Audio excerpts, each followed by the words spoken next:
자, 이어서 미국 시장과 그리고 국내 시장을 한번 연결해보는 시간 가져가 보겠습니다. 유한타증권의 송태현 과장의 의견을 들어보죠. 안녕하십니까, 과장님. 네, 안녕하세요. 네. 자, 오늘도 월요일 송태현 과장과 이야기를 나눠보는데요. 연결고리 주제부터 공개합니다.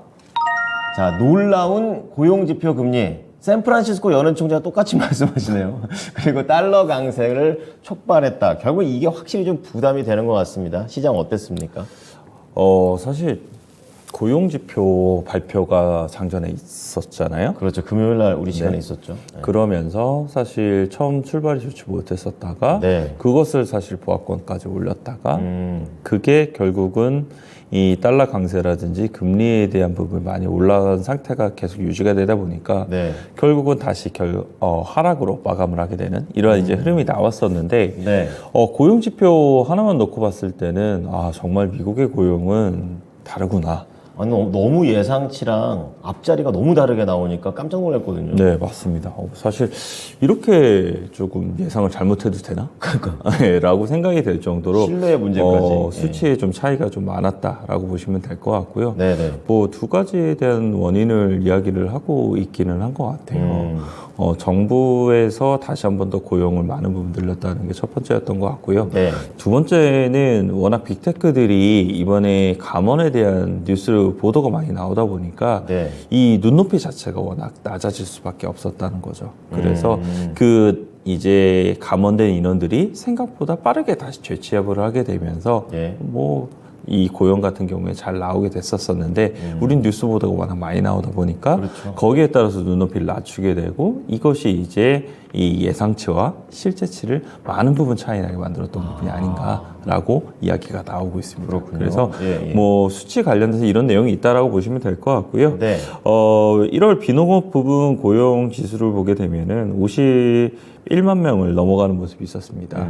이 월스트리트저널이 18만 명을 예상을 하고 있었으니까 너무 차이 나죠. 너무 괴리감이 컸다라고 네. 보시면 될 것 같고요. 이 실업률 같은 경우에 3.4%를 기록을 하게 되면서 네. 1969년 이후에 이 최저치를 달성을 했다. 이 지표만 보면 거의 일만 실업자가 없다. 거의 이 정도로 보는 자연 거죠. 실업률이라고 보시면 되는 그렇죠. 거니까 이 예, 정도면. 그렇죠. 그리고 이제 1월 시간당 평균 임금을 보게 되면은 전월 대비 0.3%가 증가가 되는 모습이 있었었는데요. 네. 이 부분에서 그나마 긍정적이라고 생각을 할 수 있는 거는 예. 12월 달에는 사실상 0.4%가 전월 대비 늘어났었거든요. 근데 이것이 0.3% 내려갔으니까 시간당 평균 임금의 이 증가 속도는 점차적으로 좀 줄어들고 있다. 둔화되고 있다는 거를 긍정적으로. 둔화되고 있다. 예. 그렇기 때문에 그렇군요. 고용 관련돼서도 결국은 1분기 때는 좋을 수 있기는 하겠지만 2분기 때는 꺾일 수도 있다. 그렇군요. 이런 긍정적인 의견이 나올 수도 있는 이 부분이 좀 있었다라고 보시면 될 것 같습니다. 네. 그래서 아까 말씀해 주신 것처럼 메리 데일리 샌프란시스코 연총재 같은 경우에는 1월 고용 지표 수치에 대해 와우라고 할 정도였기는 했지만 추세는 놀랍지 않고 예. 인플레 성리 선언은 이르다라고 얘기를 하게 됩니다. 긴장 타자 이런. 그래서 계속적으로 고금리 정책 우리가 유지할 가능성이 있다라고 그러네요. 얘기를 하는 거고요. 이제 월가의 목소리를 좀 들어보게 되면은 네. 이 BMO 캐피탈에서는 놀라울 정도로 강한 고용 보고서는 올 봄에 미국 경기가 침체에 빠지고 이 연준이 긴축 사이클을 종료할 것이라는 점에 의문을 불러일으킨다. 라고 얘기를 합니다. 그렇군요. 그래서 사실 두 가지 부분이 있는 것 같은데 고용이 이렇게까지 강하게 되면 경기 침체가 올 수 있겠나? 그렇죠. 라는 부분을 이제 어떻게 보면 경기 침체라는 게 안 좋은 이슈잖아요. 네. 거기에 긍정적으로 영향을 미치게 될 건지를 한번 봐야 될 것 같고요. 또 한 가지는 계속적으로 나오는 우려. 연준이 이 금리 정책을 올릴까? 계속 더 이제 네. 길게 할 것인가. 이 두 가지 어느 쪽이 더욱더 힘을 발휘를 하는지를 우리가 좀 지켜봐야 되지 않나라고 생각을 해볼 수 있는 것 같습니다. 그 다음에 이제 비레일리 파이낸셜에서 보게 되면은 이 강력한 고용 지표로 인플레이션 장기화와 금리 인상 사이클 장기화의 가능성을 언급했다라고 얘기를 했고요. 네. 또 한 가지 봐야 될 점이 오늘 지표는 경제 지표의 좋은 소식이 이 시장에서도 좋은 소식임을 보여주는지 시험대가 되게 될 것이다. 라고 얘기를 합니다. 통상 여태까지 연준하고 또 증권가의 이런 분석가들하고 약간 이렇게 서로 반대로 가고 있었었는데 또 마지막 거래일 땐 약간 또 연준 따라가는 것 같네요. 네, 뭐 네. 그런 모습을 좀 보여주고 있다고 네. 보시면 될 것 같고요. 마지막으로 이제 KPMG에서 보게 되면은 네. 연준에게 이번 지표는 인플레이션이 다시 가속화할 것을 걱정해야 된다는 의미이다. 임금이 이번 지표에서 둔화하고 있기는 하지만 네. 총 수요가 너무 강하다. 그렇군요. 라고 얘기를 하게 되면서 고용지표 관련돼서는 긍정적으로 보는 쪽에서는 이제 경기 침체의 가능성이 많이 둔화가 되기 시작을 하게 되고 그쪽을 잘 돌렸는데. 예, 연착륙 쪽으로 갈 수 있다라고 예. 얘기를 하는 편이고요. 나머지 부정적으로 보시는 분들은 이제 이 연준이 계속적으로 통화 정책 관련돼서 할 테니까 이거 좀 우리 피벗에 대한 기대감이 너무 높았던 증시의 상황 속에서는 조심해야 된다라고 얘기를 하고 있습니다. 입장에 따라 좀 달라졌다라고 좀 볼 수가 있겠습니다.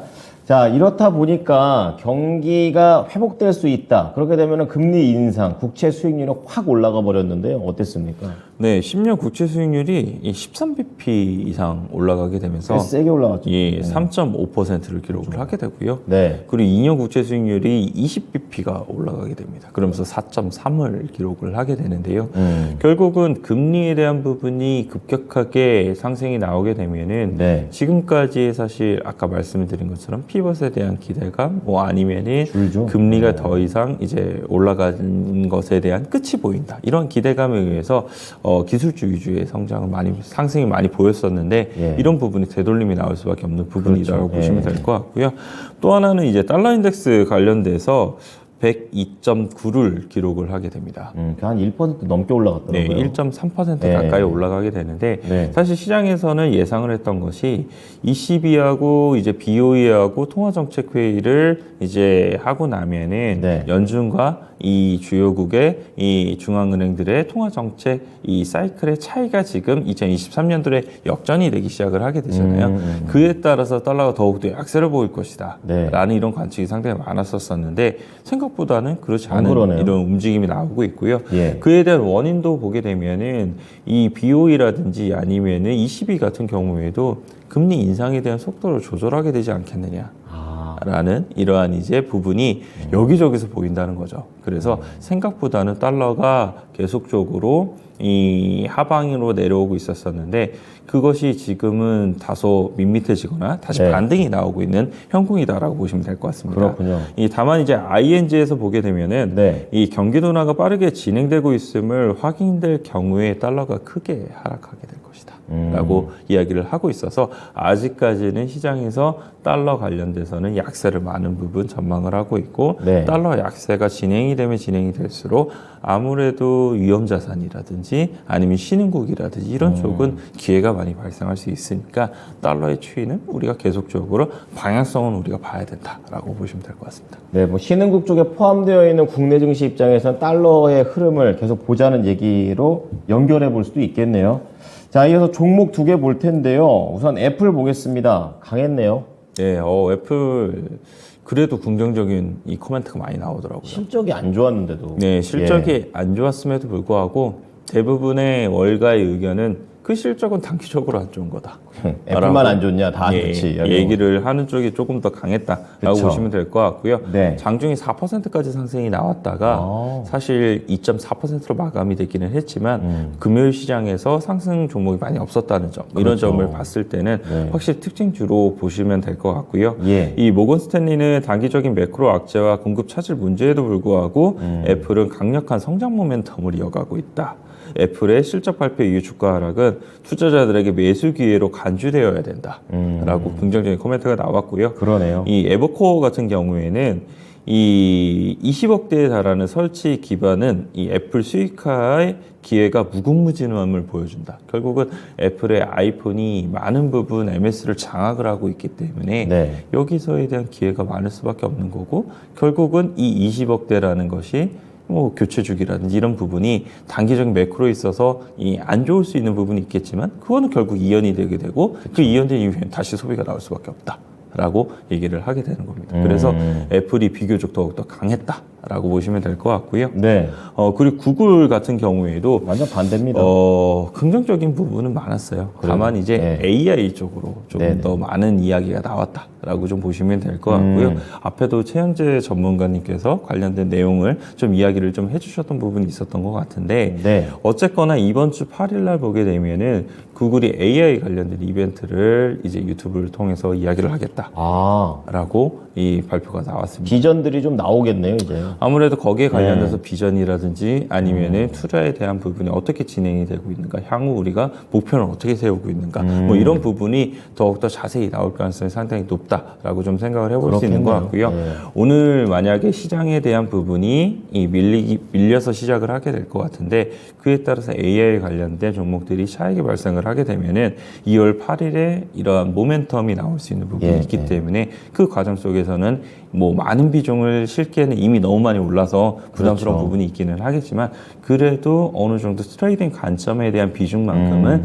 실으셨다가 여기에 대한 모멘텀으로 상승을 하게 되면은 수익화를 하면서 나올 수 있게 됩니다. 짧게 한번. 뭐 이런 부분을 한번 생각을 해볼 수 있는 투자 전략을 가져가 보심이 어떠실까라는 부분도 추가적으로 말씀드리도록 하겠습니다. 네.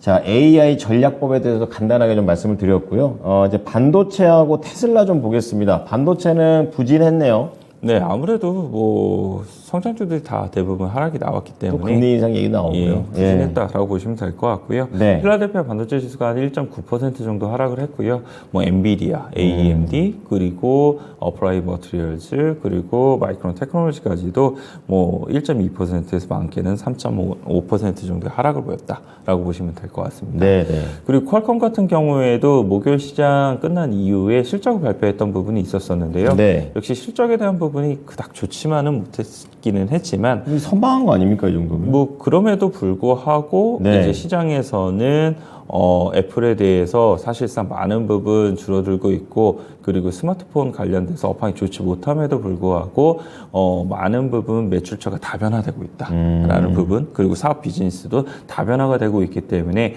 이런 부분은 퀄컴에게 있어서 매우 긍정적이다라는 평가가 많이 나왔고요.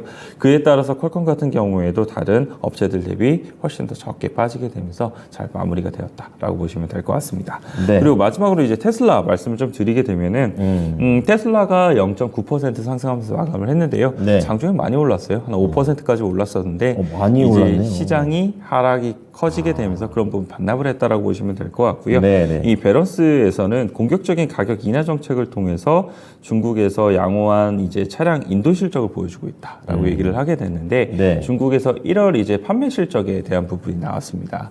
1월 판매 실적을 보게 되면은 66,051대를 기록을 하게 되는데 12월 달에 55,796대. 늘었네요. 대비 이제 한 18%가 늘어났었는데 네. 우리가 주목을 해야 될 점은 네. 1월 달 이제 이 중국에서 신에너지 자동차 판매에 대한 부분을 보게 되면은 12월 대비 마이너스 45%를 기록을 했거든요. 반토막 나버렸네요. 그럼에도 불구하고 이제 테슬라의 차량의 판매량이 오히려 더 늘었다는 것은 얼마만큼이나 이 적게 팔리는 상황 속에서 테슬라를 선택을 했는지 이 부분을 잘 보여준 것이 아닌가라고 좀 보시면 될 것 같고요. 이런 관점에서 생각을 해봤을 때는 2월 달부터는 1월 달에 워낙 비수기였었고 2월 달부터 다시 한 번 더 늘어날 것이다라는 이런 전망치가 많이 나오고 있는데 테슬라 관련돼서 이런 판매 실적은 더욱더 많은 부분 좋아질 수 있는 것이 아닌가 이렇게 판단을 해볼 수 있는 것 같습니다. 네, 힘들었음에도 불구하고 테슬라는 잘했다 정도로 보시면 되겠습니다. 자, 종목 보겠습니다. 오늘 한 종목인데요.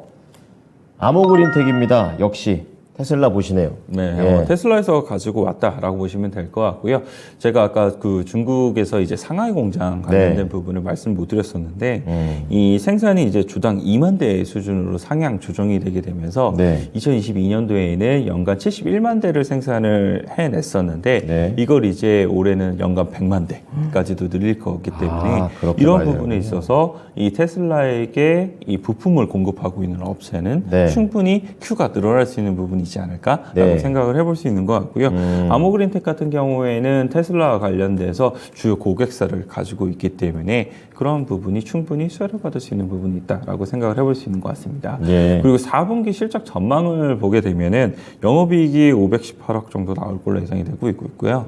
그리고 영업이익 같은 경우에도 37억을 전망이 되고 있기 때문에 그런 부분 생각해 봤을 때 실적에 대한 모멘텀은 계속 가져갈 수 있는 부분이 있다라고 생각을 해볼 수 있는 것 같고 네. 다만 이제 이러한 컨센서스 대비 실적 발표를 하게 됐을 때 그보다 조금 못 미치는 경우가 많았었거든요. 아무그린텍이. 그래서 4분기 실적 관련돼서는 일단 확인이 일정 부분은 좀 필요하지 않나라고 생각을 하고 있습니다. 그래서 만약 지금 매수를 하시게 된다 하더라도 예. 내 모든 포트폴리오에서 아모그린텍을 만약 30%를 사신다라고 생각을 하신 분이라면 거기서 한 10에서 15% 정도만 사시고 실적 발표한 것을 확인한 이후에 늦지 않나요? 다시 한 번 더 이제 접근을 하시는 게 어떨까. 그 부분의 정도의 리스크는 우리가 생각을 좀 해야 된다라고 말씀을 좀 드리고 싶습니다. 네네. 그래서 이런 부분을 확인만 해 주신다면 그 이후부터는 실적에 대한 모멘텀 자체가 고효율 자성 소재인 이러한 부분에서 충분히 늘어나고 있기는 하지만 ESS 솔루션 부분에서도 사실 성장률 자체는 더욱더 높거든요. 그래서 그런 부분 생각을 해봤을 때는 아모그린텍이 지금 13,000원권에서 움직이는 것은 네. 저가 매수의 기회로서 활용할 가능성이 상당히 높아 보인다라고 말씀을 드리도록 하겠습니다. 그럼 실적까지 잘 나와가지고 목표까지 잡는 건 어느 정도나 최대한? 만약 실적까지 목표 주가가 잘 나오게 되면은 전고점 부분이 지금 사실 얼마 전에 보기는 18,000원까지도 올라가고 그 다음이 16,000원권까지 갔었거든요. 근데 실적이 잘 나오게 되면 18,000원권은 당연히 뚫어낸다라고 저는 생각을 하고 있고요. 그 전에는 트레이딩 관점에서는 16,000원권에서 일단은 이 1차적인 목표가 두고 실적 잘 나왔을 때 그 이상 본다라고 보시면 될 것 같습니다. 네, 16,000원, 18,000원 기억해 보도록 하겠습니다. 테슬라 관련해서 아모그린텍이었습니다. 잘 체크해 보겠습니다. 감사합니다. 네, 감사합니다. 네, 자 유안타 증권의 송태현 과장의 의견이었습니다. 지금까지 투자 판단에 도움이 될 수 있는 정보를 제공해 드렸습니다. 하지만 특정 종목의 상승과 하락을 보장하지는 않으니까요. 참고해 주시기 바랍니다. 기분 좋은 한 주 시작하십시오. 고맙습니다.